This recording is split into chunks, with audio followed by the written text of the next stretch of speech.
महज खिलाड़ी नहीं, रणबांकुरे हैं। आज तक भले हमने युद्ध की कहानियों को किताबों में पढ़ा हो, लेकिन आज हम कह सकते हैं कि हमने इन वीरों को रण में लड़ते, हताश होते, गिरते, चोटिल होते और फिर उठ खड़े होते और अंत में विजयी होते देखा है।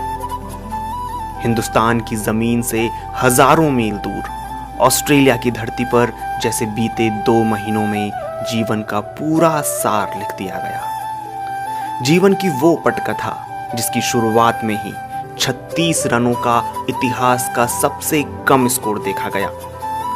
मायूस आंखें, टीम से अलग होता कप्तान, झुके हुए कंधे और हर ओर से सवाल पूछती निगाहें, जैसे पहले मुकाबले के बाद ही अंत का परिणाम घोषित हो चुका हो।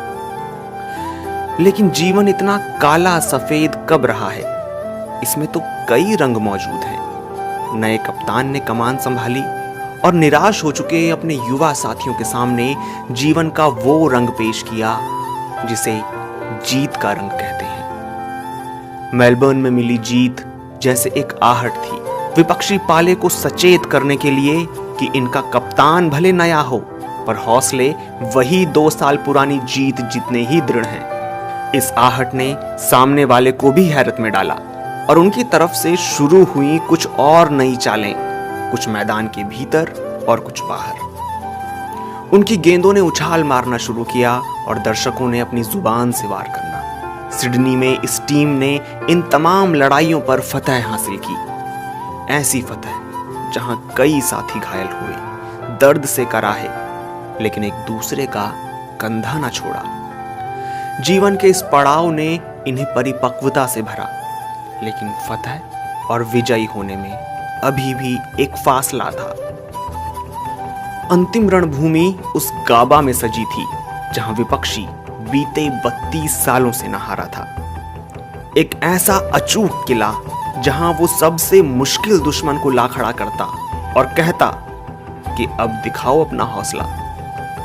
एक तरफ 1000 से ज्यादा शिकार कर चुके गेंदबाज, कई शतकों का तमगा थामे बल्लेबाज, तो दूसरी तरफ उस मैदान की घास को हाथ से छूने की कोशिश करते ऐसे युवा जो शायद यहां तक आने से पहले टीम की सूची में भी दर्ज न थे। इनके हक में कुछ था तो बस इतना कि इनके पास खोने के लिए अब कुछ बाकी न था।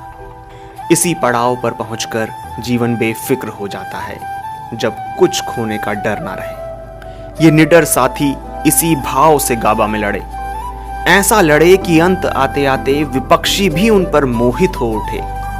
वो जान चुके थे कि वो खिलाड़ियों से नहीं, रणबांकुरों से यह जंग लड़ रहे थे, जिनके सामने कुछ कहा नहीं जाता, सिर्फ नतमस्तक हुआ जाता है।